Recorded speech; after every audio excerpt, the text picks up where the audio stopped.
आप 4 जून के बाद ज़रूर आइएगा, मैं उसका खुलासा करूंगी कि उनको मिला और हमें क्यों नहीं मिला और उनको कैसे मिला। अच्छा, बस मैं आपको बताऊंगी, but I don't want to talk anything now because अभी एनडीए, हम लोग एनडीए के साथी हैं, तो मैं तो चिराग पे हमला आपके तरफ से जारी रहेगा? अगर वो मेरे नेता पे हमला करेंगे तो हम उनसे, ये सच है तो ये भी सच है, वो जो बोल रहे हैं अगर उनका कह सच है तो मेरा कहना भी सच है, अगर वो झूठ बोल रहे तो मैं भी झूठ बोल रही हूँ। हमेशा वो सही और हम कैसे गलत हो सकते हैं? बार बार पुरानी बातों को लोग के इतना रोते रहते हैं, मतलब मुझे तो लगता है कि पता नहीं अभी वो अनुपमा सीरियल ज्यादा देख रहे हैं क्या, ये लेडी अनुपमा पूरा एकदम बनते जा रहे हैं, जो नहीं अच्छा लगता देखे मतलब। और वो कैसी बातें कर रहे हैं, 46 इयर्स एक्सपीरियंस, केंद्र के मंत्री रह चुके हैं, अपने पिताजी के साथ हमेशा उन्होंने काम किया है, जहाँ से आपने सीखा वहाँ से उन्होंने भी सीखा है। बल्कि आप हाजीपुर 2019 में हम हाथ पकड़ के गए थे, काम तो धरातल में आपके चाचा जी ने किया था।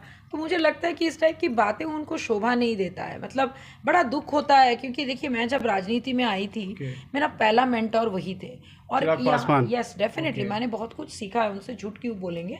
और आज आप मैंने ये केंद्र में बोला जाता है कि अगर उनके साथ जन समर्थन होता तो भारतीय जनता पार्टी सारी सीट उन्हें दे देती ना, चिराग पासवान को नहीं देती। क्यों उनको मिला, क्यों हम लोगों को नहीं मिला, हम लोगों के साथ क्या शर्तें हुई है, तो मैं ऐसी कोई भी बातें चिराग जी जैसा नहीं करना चाहती हूँ जिसमें कि गलत एग्जाम्पल सेट हो। और मैं नहीं चाहती हूँ कि जो दर्शक, लेकिन मैं चिराग जी से ये अनुरोध करना चाहूंगी, सर प्लीज़ फोकस, आपके सामने चुनाव है, आप उस पर ध्यान दें। बार बार इस ढंग से अपने चाचा जी के ऊपर टिप्पणी करके आप अपने एक जो आपको जो लोग जो चाहते हैं, एडमायर करते हैं, लड़के लड़कियां, युवा, महिला, पुरुष, हर वर्ग, जैसे कि आप कहते हैं लोगों को, ये आप हर्ट कर रहे हैं। आप उन सारे बुजुर्गों को हर्ट कर रहे हैं जो आज नहीं तो कल उस उम्र में जाएंगे, एंड सॉरी टू से आप भी 20 साल बाद आप भी, या 30 साल बाद आप भी उसी उम्र पे खड़े होंगे। अच्छा जी, तो उन्होंने उम्र पे हमला नहीं किया था, उनकी राजनीतिक सूझबूझ पे उन्होंने कहा। बताइए चिराग जी की राजनीति की समझ क्या है, मुझे बताइए उनकी राजनीति की समझ क्या है। राजू तिवारी जी, 1 सेकंड, राजू तिवारी जी, उल्लास पांडे जी अगर हट जाए, जितने भी रैली कर करके उन्होंने बीजेपी को दिखाया कि उनके पास जन समर्थन है, अगर वो उस वक्त नहीं साथ देते तो कहाँ जाते चिराग पासवान जी, मुझे बताइए। तो ये गलत बात है। चिराग पासवान, देखिए ये मैं बात को कतई मान नहीं सकती हूँ कि केंद्र के मंत्री के बारे में आप इस टाइप की घटिया और ऊंची बातें करते हैं जो आपको बिल्कुल भी शोभा नहीं देता है Shailesh. And I am sure कि जो भी इंटरव्यू देख रहे हैं और मेरे जितने भी लोग इंटरव्यू देखे, सब मुझे बोले कि भाई ये हो क्या गया इनको,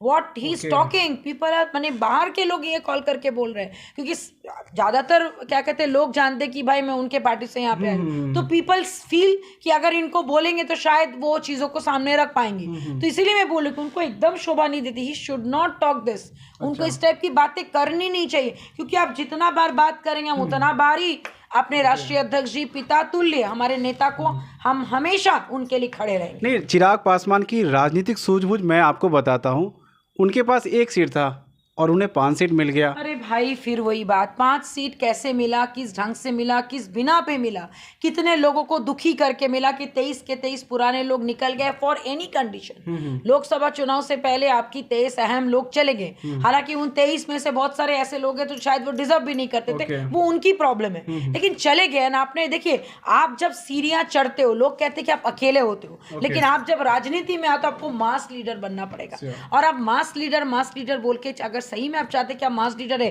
तो मास लीडर कभी भी अपने परिवार के बारे में, आपके परिवार हुआ करता था आपके हिसाब से, मजले पापा के साथ आप बचपन में खेले थे, तो वो पुरानी चीजों को याद करके आपको बार बार ये सब की बातें नहीं करनी चाहिए। उन्होंने और एक भी बड़ा नेशनल चैनल में भी उन्होंने ये सब बातें की, तो आई डोंट नो, मुझे लगता है कि उनका ये बौखलाहट, उनका ये स्ट्रेस है, 5 सीटों पर जीतने की स्ट्रेस है, बोल के उनकी मुंह से इस टाइप की उलझुल बातें निकल। बचपन में मजली पापा के साथ खेला करते थे, वही मजली पापा जवानी में उन्हें धक्का मार के घर से निकाला करते थे। देखिए हमारे पूरे भारतवर्ष में इतिहास गवाह है, कभी भी कोई बुजुर्ग किसी भी बच्चे को घर से धक्का मार के नहीं, चेतावनी जरूर देते हैं कि आप सुधर जाओ, ये आपके लिए सही नहीं है। और आपके पिताजी भी तो साथ थे उस वक्त, आपके पिताजी और मजले पापा में कोई फर्क नहीं था।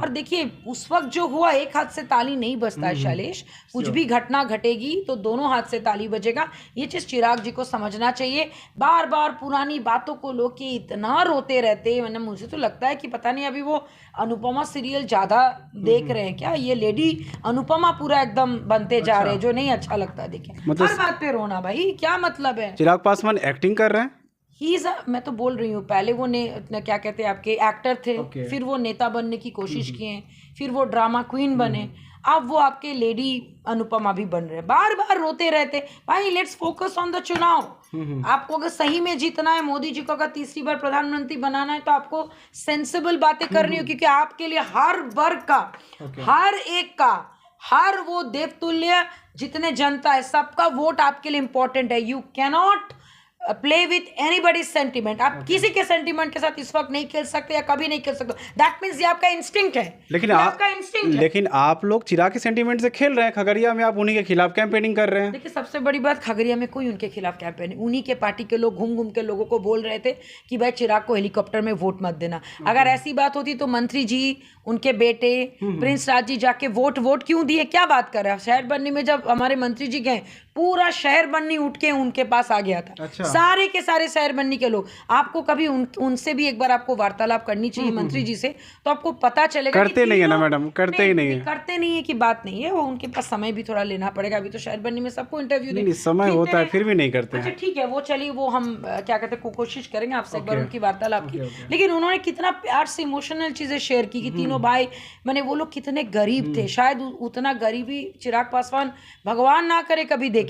पता नहीं उस रूट लेवल से 4 नदियां पार करके पैदल चल के जाके एक बाबा सेकंड बाबा साहब अम्बेडकर, स्वर्गीय श्री रामविलास पासवान जी को बोला जाता है। भाई, आप एक इतने बड़े लीडर के बेटे हैं, आपके मुंह से ऐसी बातें शोभा नहीं देता है। आप कंडेम कर रहे हैं, आप गलत कर रहे हैं। ये राजनीति इस ढंग से नहीं चलती। कभी आप सीएम का अपमान करते हैं, कभी आप मोदी जी का अपमान करते थे जब आप एनडीए में नहीं थे, कभी आप लालू जी का तारीफ करते, कभी आप चाचा जी की बुराई करते। क्या चल रहा है भाई? What is, please. Chirag Paswan Modi ji का अपमान किया करते थे। यस भाई, उनको हनुमान बोलने पर एक समय पे बहुत नाराजगी होती थी जब वो एनडीए में नहीं थे। ये प्रेशर पॉलिटिक्स है, ये गिमिक्स हैं। देखिए, हम लोग कभी नहीं चाहेंगे कि वो 5 सीट हारे, लेकिन अगर वो बार बार ऐसे हमारे नेता को, हमारे पिता तुल्य नेता को अगर चोट पहुंचाएंगे, तो मैं आपको बता दूं 543 सीट में 400 सीट मोदी जी जरूर जीतेंगे। बिहार में 5 सीट ऊपर नीचे होगा तो मोदी जी को कोई फर्क नहीं पड़ेगा। अगर आप ऐसी बातें करेंगे तो पार्टी के लोग जो हैं वो नाराज से ज्यादा दुखी होंगे। इस वक्त कम से कम या तो कुछ मत बोलिए ना। आपको कौन बोल रहा है कि उनके बारे, क्योंकि आप जितनी बार बोलेंगे उतनी बार हम उस चीज का जवाब देंगे। मैं भी फिर चुप नहीं रहूंगा। मतलब चिराग पे हमला आपके तरफ से जारी रहेगा? अगर वो मेरे नेता पे हमला करेंगे तो हम उनसे कौन सा, बताइए ना, पर्सनल हमला करते हैं। मेरे अगर नेता के बारे में कुछ बोलेंगे तो डेफिनेटली मैं उसका जवाब दूंगी। बिकॉज यू कैनॉट, माने आप एक गलत एग्जाम्पल सेट कर रहे हैं लोगों के सामने। आप युवाओं को गलत रास्ता दिखा रहे हैं। नहीं तो वो कहते हैं कि आप तो मजबूरी में एनडीए के साथ हैं, क्योंकि जब आपको एनडीए में एक भी सीट नहीं दिया गया तो आप पटना आ गए। पटना में लगातार 2-3 दिन तक आप इंतजार करते रह गए कि लालू जी से कैसे भी मुलाकात हो जाए, लेकिन आपको अपॉइंटमेंट ही नहीं मिला। आरजेडी के बारे में ज्यादा इंफॉर्मेशन ऑलवेज चिराग जी को पता है। क्योंकि भाई उनके वो परिवार है, और ऐसा परिवार है उनका कि उन्हीं के लोगों के द्वारा उनकी माता जी का अपमान हुआ है। एटलीस्ट हम लोग को ऐसा, उल्टा तो मुझे ये खबर पता है कि लालू जी ने उनको डायरेक्टली कॉल करके डांटा था और बोला था कि आप जो कर रहे हैं अपने चाचा जी के साथ, आप गलत कर रहे हैं। आपके पिताजी ऊपर से देख के दुखी होंगे, आपको ऐसा हरकत नहीं करना चाहिए, आपको परिवार को साथ में लेके चलना चाहिए। राबड़ी देवी भी उनको बहुत जोर से डांटे थे। तो शायद ये भी झूठ है। अगर ये सच है तो ये भी सच है।